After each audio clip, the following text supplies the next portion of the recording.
Sometimes you can just look at a game and you just know that it's going to be a complete mess and disaster when it releases. And sadly, from the moment I saw the first trailers for Team Kill Media's next magnum opus, I guess, the writing was just on the wall. So Code Violet is the next game from a developer that has quite frankly done everything that they could have done to ensure that their game would be ostracized by pretty much anyone besides the most diehard fans, if they have any, I guess. In case you don't know, the game is basically a spiritual successor to Dino Crisis from Capcom, trying to combine the new school ways of Resident Evil 2 Remake, but replace the zombies with dinosaurs, except the game has so much jank in it. Unfortunately, instead, it comes off more like a student-made project than an official video game that you have to buy with real money. The other bleak part of this release is apparently the game is a PlayStation 5 exclusive somehow, despite not looking graphically demanding whatsoever. And just, oh man, like, let's just get into it. Like, how is this such a disaster, dude? I have no idea. Like, you know things are bad. When PlayStation Lifestyle, of all websites as seen here, just fully admits that Code Violet is a massive mess. And as the first, I guess, PlayStation exclusive of 2026, it's setting the year off with a massive gunshot wound to like the temple pretty much. What even is the plot of this game? You're probably wondering. Well, here, let me read the plot for you here, I guess, or the summary, whatever. Let me read it for you. In the 25th century, a cataclysm has left Earth uninhabitable, driving humanity's survivors to Trappist-1E. Facing extinction due to sterility, the Aeon colony harnesses cutting-edge time travel technology to abduct women from the past to be surrogates in a dark yet desperate bid to save mankind, but their mission conceals a sinister conspiracy. As Violet Sinclair, torn from your time, you awaken in the Ion bioengineering complex, swarming with ferocious prehistoric dinosaurs and hostile forces. Carefully manage your inventory, uncover Aeon's dark secrets, fight to survive, and escape during a chaotic evacuation protocol. Honestly, on paper, that sounds at least somewhat interesting. Like, what do you mean there's some science fiction company that has decided to go back in time to abduct women to give birth to the future to save mankind? I mean, it kind of also doesn't make sense, because why wouldn't you then just use that same time travel technology to just go back before this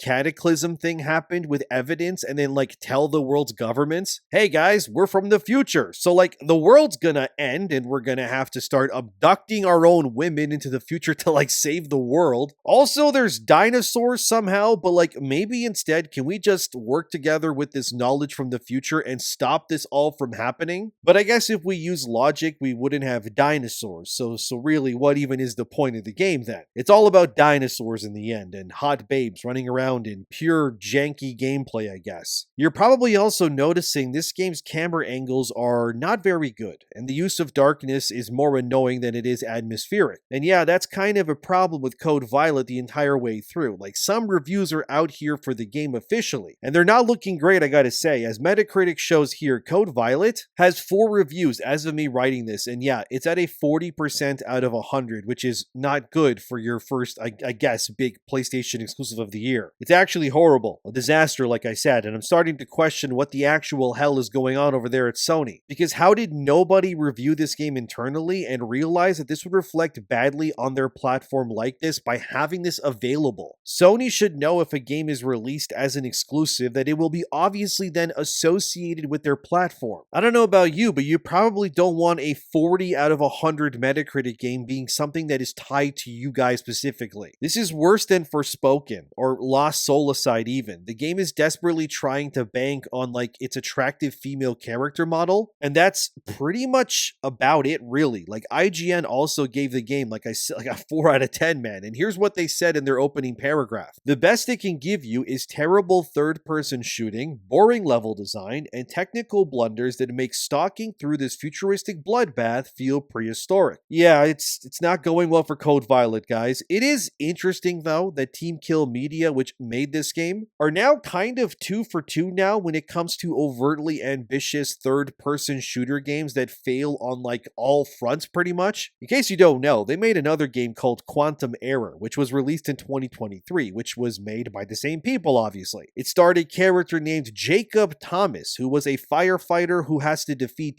terrorists and cosmic horrors on a space station of all things. And in terms of its Metacritic and reception, I mean, well, just look at the numbers here. Quantum Error, just like Code Violet, it has a 40 out of 100 again. And that user score is abysmally bad too, which is somehow even lower. The most shocking part about Quantum Error is that apparently, according to its Wikipedia page, there is actually a sequel in development right now. It's going to be called Quantum State, and it's also coming to PlayStation 5. And then IGN, again, they gave Quantum Error, like Code Violet, a terrible score, claiming that its story, the enemy AI, and generally just unoptimized state at release were all abysmally bad, and it's happening again. So I now have to wonder, guys, who is giving this team money to make these games in the first place? Like, okay, I get it somewhat. There's a market for, say, bad movies, right? We've all gone on some streaming service looking for absolute schlock. I get it. We've all done it. When something is so bad, it's kind of good even. But when it comes to video games, these things are expensive to make. And I mean, somehow Quantum Error, I guess, made enough money, clearly, if a whole sequel is coming out despite the abysmal everything that was surrounding it. But then I decided to look up this Team Kill Media. Apparently, the studio is ran by 4 brothers in America somewhere, out of Wyoming, who are passionate about game development. That's actually incredible. I was honestly convinced that this game was being made by like Eurojank developers in the middle of nowhere, but I stand corrected. The other 2 games that these brothers have made is Kings of Lorne, which apparently doesn't have enough reviews professionally to chart on Metacritic still, but as seen here, it has a 6.5 from users on Metacritic at least, which is higher than Quantum Error, I guess. They also have another game called Sun and Bone, which also doesn't have any reviews from critics, but as you can see here, it has a 6.9 from users, which I mean, that's the highest score from the users at least. I guess it's something, maybe, I don't know. But every single game they make, either the critic reviews or the user reviews are like the same. These brothers always release games that are just technical messes that either don't run well, and everything just seemingly comes to PlayStation for some reason alone. Well, I mean, it makes sense, I guess. PlayStation does have a big install base, obviously, so you have people you can cater to, I guess, there for sure. But even then, like, what is happening here, man? It seems like their games are regressing instead of improving, and that's kind of insane actually because of like where they started to begin with. Look, okay, I get it. Making games is hard. I'm not going to sit here and act like they don't know how to make games. They're doing it right, I guess. They're living out their dream. They're making things happen, and that's great for them. But with Code Violet, there's clearly a very weird story going on here. Because on paper, this should have been their like big break into the big leagues or something, you know, where they have actual attention at them. Like you're catering to the Resident Evil fan base. You got an attractive main female character. It's getting main press from the websites and like the ads and all that. Like this could have worked on paper. Maybe they chose PlayStation because it's harder to get refunds if people don't like your game. That could be an actual reason why they are so headstrong on releasing games there only. You're probably also wondering, well, why isn't it coming to Steam then? Couldn't a game like this thrive on a platform like that? Well, yeah, in a way, true, but also not really, because the developer specifically stated they don't want Steam users' money at all. As Rock Paper Shotgun reported back in January 2025, as you can see here, Team Kill decided they would skip out on Steam for the sole reason being that they didn't want users to be able to mod the game and create what Team Kill called vulgar mods for their main female character. Look, you probably think I'm lying, so let me just read you exactly what Team Kill said about this. For those asking us about a PC version of Code Violet, the reason we are not bringing it to PC is we do not want anyone modding vulgar versions of the main character as well as other characters in the game. We hold our voice actresses and actors with high regard as well as our artistic vision for the game and story and reject any form of destroying that with mods, making a joke out of our art and possibly tarnishing the reputation of our voice actresses and actors is not worth the extra money we can make. Look,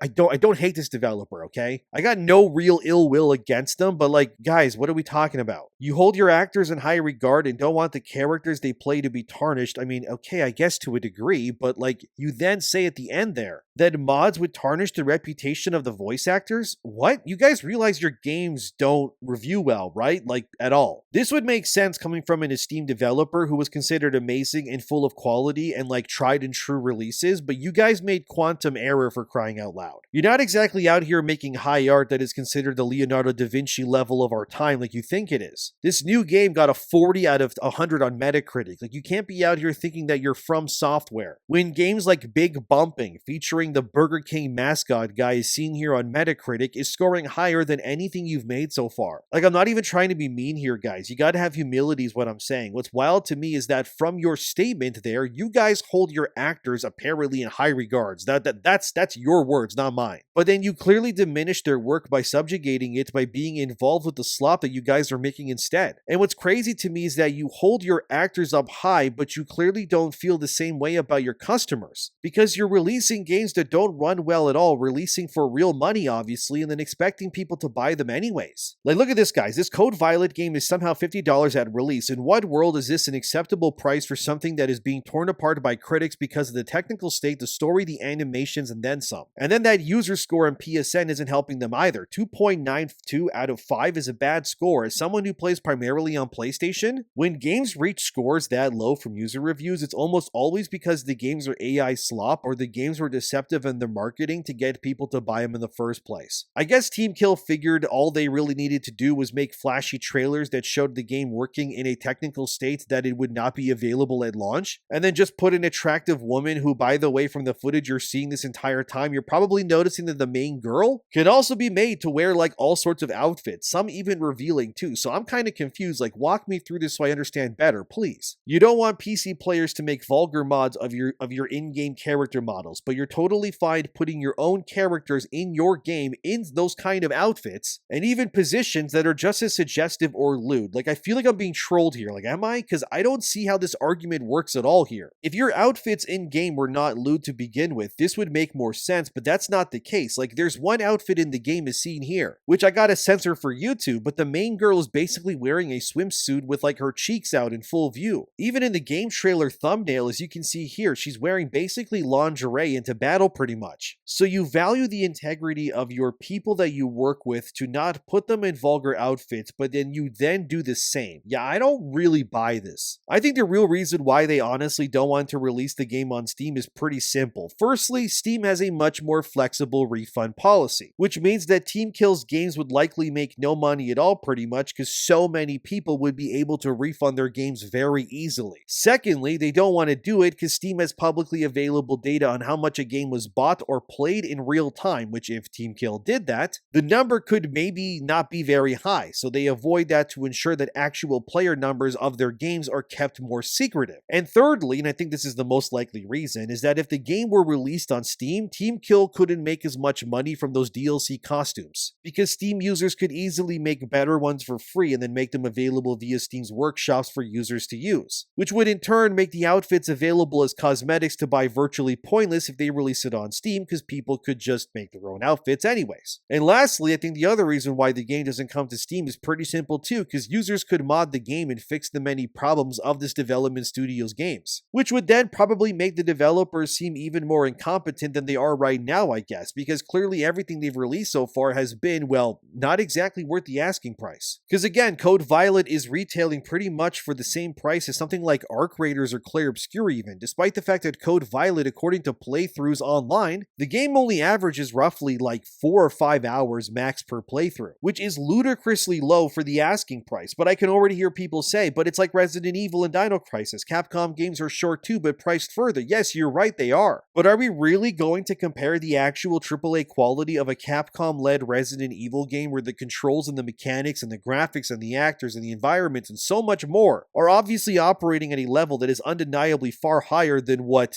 Code Violet is doing here? Not to mention Capcom games, as in Resident Evil at least, they tend to work just fine at release. Monster Hunter Wilds, that's a different story, but Resi games are usually totally fine to play. You can't compare the quality of Resident Evil 4 or Resident Evil 2 Remake or Resident Evil 7 or Resident Evil Village to something like Code Violet. They're not even in the same ballpark, man. Like, look, maybe if Team Kill worked to ensure their games ran better at release and weren't technical messes, there wouldn't be so much criticism labeled against them. What's even more bizarre is that apparently the voice actor lady who voices Violet, the main character, admitted that she self-directed herself in the game. Like, that's something that happened. I know that sounds crazy, so here's a clip from IGN's YouTube channel where the voice actor for Violet just explains the process, and it's so bizarre, but just listen to this.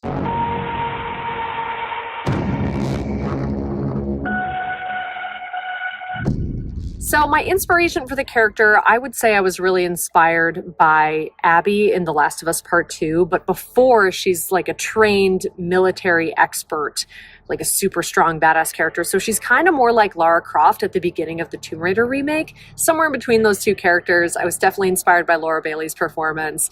And then the story arc of Lara as she's like finding her strength, I think really applies to Violet as she's figuring out and unraveling this mystery. So Violet gets into a lot of scrapes in this game, and for that we had to create a library of effort sounds, which in the video gaming world is any sound that we are making with our voices to convey information to the player about what's happening, whether that's we're getting attacked, we're attacking, we're jumping, we're pushing something. It's a piece of information that we use our voices to create information about how we're interacting with the environment. And that's going to inform the player on kind of what's going on. How severe is this wound? Is the enemy dead or are they just hurt? Is our protagonist dead or is she just hurt? What's going on? You know, how tired is she from running? Is she like out of breath or is it just kind of a light jog? So I did a lot of vocal combat for this game, and that was definitely one of the bigger challenges here, especially, no spoilers, but as the story progresses, there are some really intense scenes, and we really had to dive in. So that was a really great challenge. So this project was completely self-directed, and the awesome creators over at Team Kill gave me absolute control over the narrative here and over Violet's journey. And so I really got to just kind of self-direct and walk myself through this journey. And whenever I have the chance to do that, I actually prefer to go through the journey with the character without knowing how it's going to end up. So this is somewhat of a mystery, and it really was a mystery to me as Violet, going through this script in real time and not knowing kind of what's going on until it's revealed to the audience. And that's how I prefer to work when I'm self-directing. And I think it really brings an element of realism to the work because it's genuine. She doesn't know, just like the audience doesn't know kind of what's going on. When I read the script for the first time, I was blown away. I thought the narrative, cinematic nature of the story was really impressive. And there's just some really cool storytelling devices that, without giving anything away, I think players are really going to enjoy. And finally, just to give people a little bit of a taste of what this game is, I think if you like the game Alien Isolation, or if you liked the TV series Succession, there's something in there for you. And then, of course, the inspiration, Dino Crisis, you are definitely going to love Code Violet.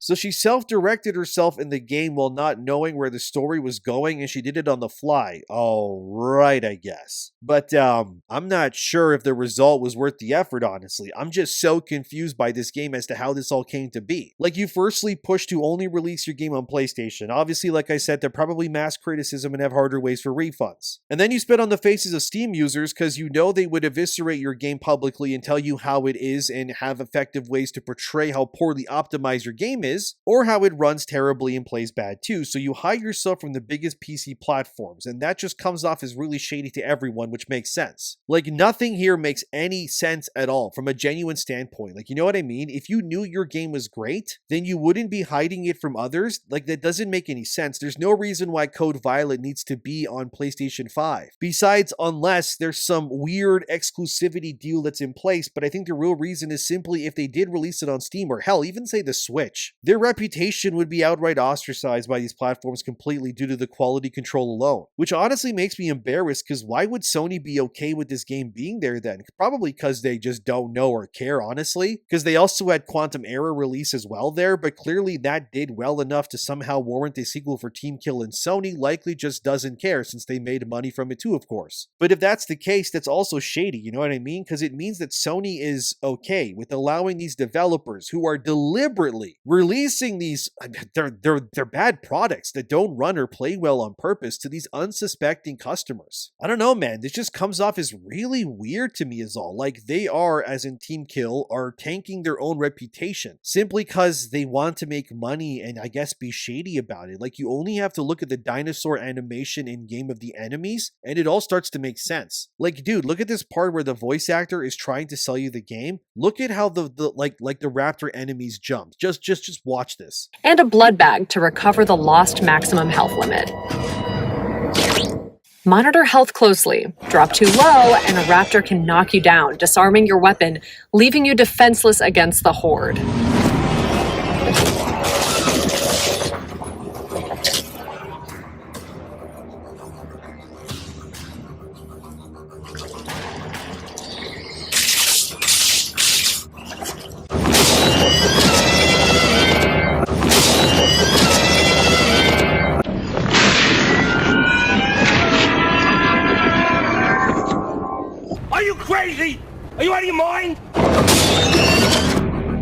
Well, there we have it. I hope you all have enjoyed this sneak peek at Code Violet. Stay tuned to learn more about our protagonist, Violet Sinclair, and her journey in the upcoming story trailer. Like, am I taking crazy pills, or does that not look anywhere near what should be reasonably allowed in a video game that is retailing for the same price as Clair Obscur and Arc Raiders?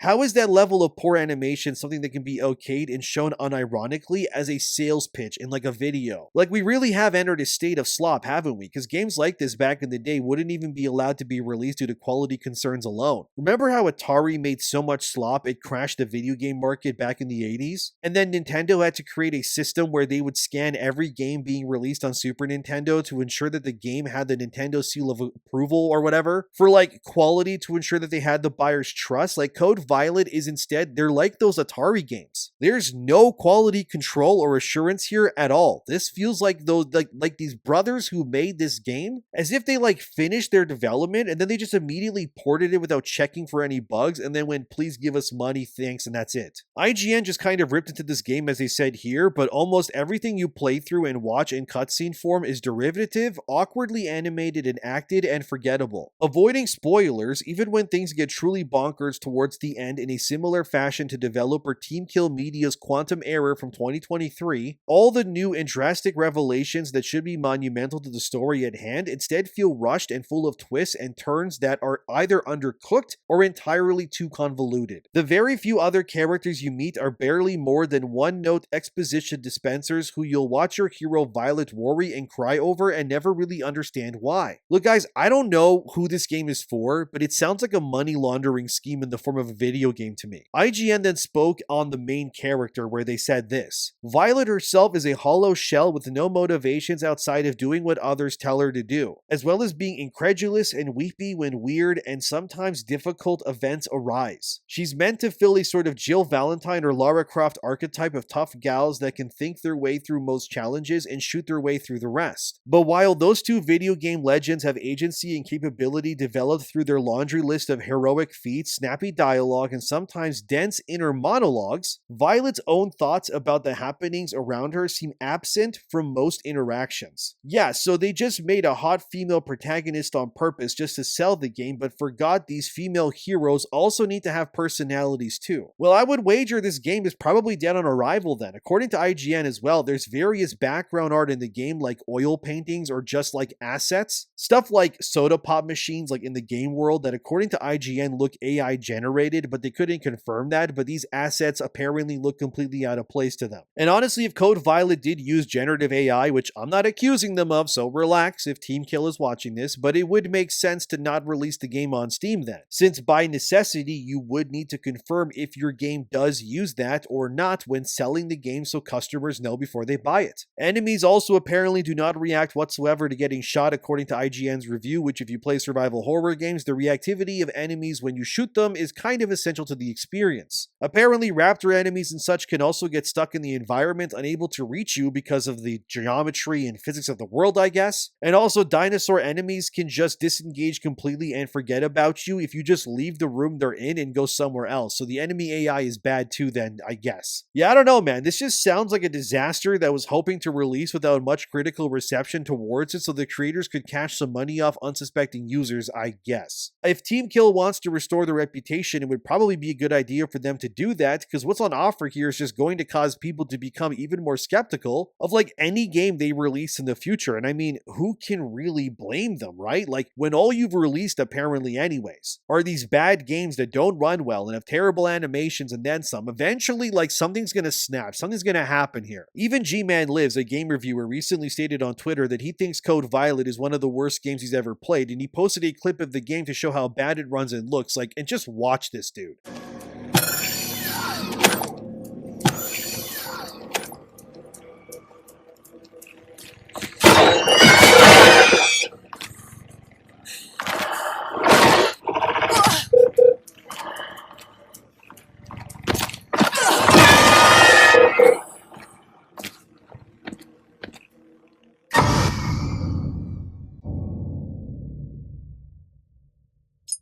Look, I could keep going on, but you get the point. I just don't think that Code Violet is really meant for anyone. It's an asset-flipped technical mess that is hoping the character you play is hot enough that people will just buy it anyways. But if you ask me, this is why content platforms need better moderation on what can be released, because I see Code Violet the same way I do like AI videos on YouTube. It's all just slop. It's uncontested, unregulated slop, and I'm sick of it. The game is a disaster, but you probably already knew that. Thanks for watching, subscribe, I'll see you guys next time, and good lord, what a mess, dude.